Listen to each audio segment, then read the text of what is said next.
Hey guys, it's Dana. I have another exciting video for you today. I'm going to be interviewing Carolyn Walker, and she wrote her first book this year. It's called Immortal Descent, and it's the first in the Immortal Series. So this book, I'll read you the blurb.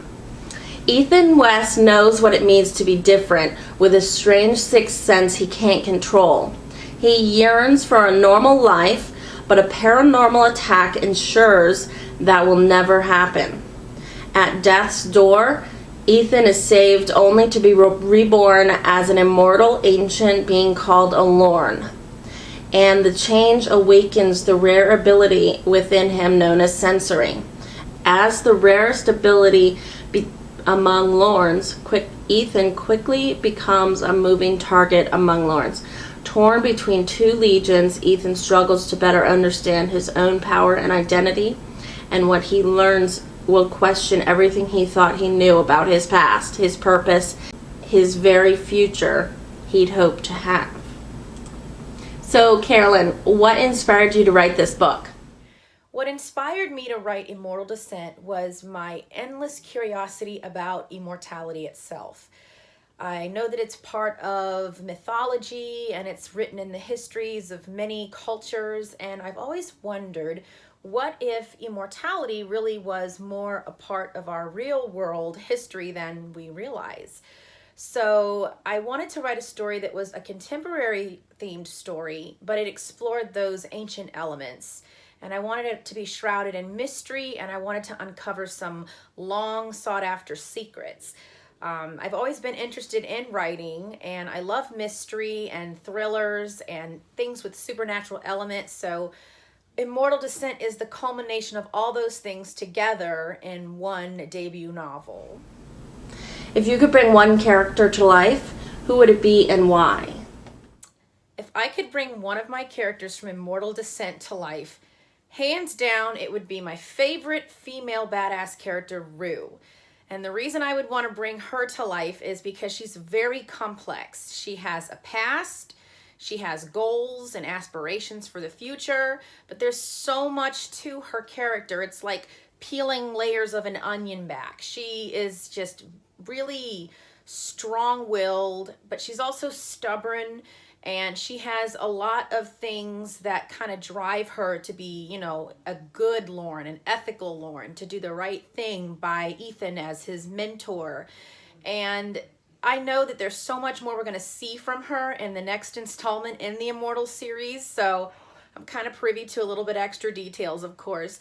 But I think that she would be a really great immortal in our real world, with those ethics that she follows and those just badass tendencies. She's a great fighter. She's a mind reader. I just feel that there is so much interesting stuff we could get from Rue if we could sit down and have a conversation with her in the real world. So if I could bring her to life, definitely I would.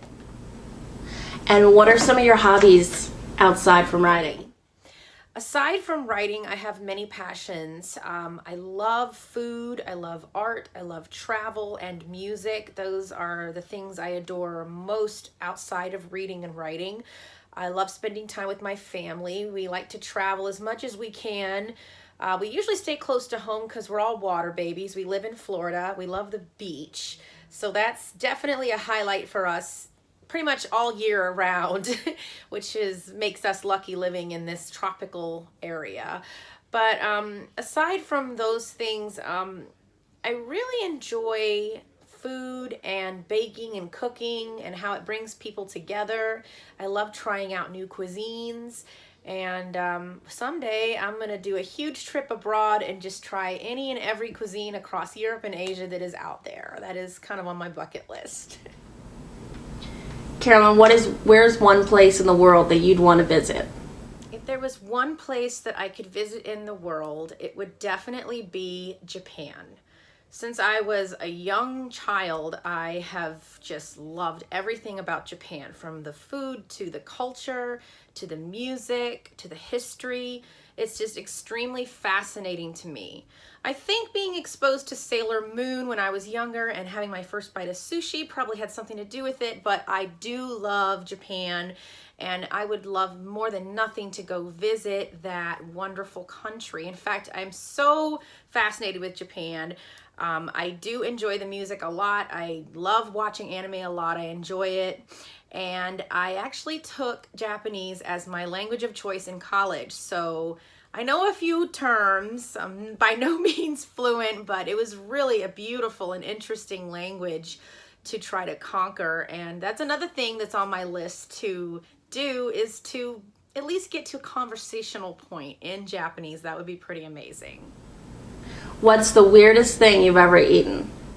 The weirdest thing I have ever eaten is probably comical because it's kind of commercialized, but one time while traveling through a flea market in Tennessee with the family, we came to this rustic, like, trinket shop. It had all kinds of weird things. It had barbecued snacks, and the snacks of choice were of the insect variety. And I tried Chipotle barbecue crickets, and to me it was weird. It was like a snack that, you know, they distributed probably a good deal of, and it was crunchy, and it tasted kind of like corn nuts, but not quite. It was a really weird snack, but to date, that is the strangest thing I have eaten. I do love cuisine, as I've mentioned before, so I'm sure that'll come, you know, with some more interesting things to talk about in the future. But up to this point in my life, that is the strangest thing I have eaten. Do you have any advice for any other authors, Carolyn? Advice for other writers, I would say, coming from me, is pretty simple. Believe in yourself. I know a lot of people say that. They say things like, you know, keep writing, keep going. But in my opinion, how you feel deep down inside is going to be the stem of everything that comes thereafter. It's the root. If you don't believe in yourself, nobody else is going to. If you don't believe in yourself, you won't find the motivation to keep writing, to keep going. For a long time, I didn't think I could do it. I was like, oh, can I really write this story? Can I really get it out there to the world? And this does come from personal experience, because I didn't believe enough in it for some time. Nothing happened. But the moment I said, you know what, I can do this, and I had that positive mindset, that belief that it was possible, it all fell into place. I know it sounds crazy, but that's exactly what happened. It became real for me, and you believe it, and it comes true. So what you think and what you put out into the world really does come back to you. So keep that positive mindset and know what you can do and own it. That's my advice to all writers out there. Can you please share an excerpt of your book with us? I just want to thank Carolyn for joining me on my YouTube channel. For those of you that are watching, please go ahead and share this video, like it, and if you have any other friends or anybody that wants to be interviewed about their book or their hobby, please let me know. Don't forget to subscribe. And again, don't forget to like this channel. Thank you. Bye.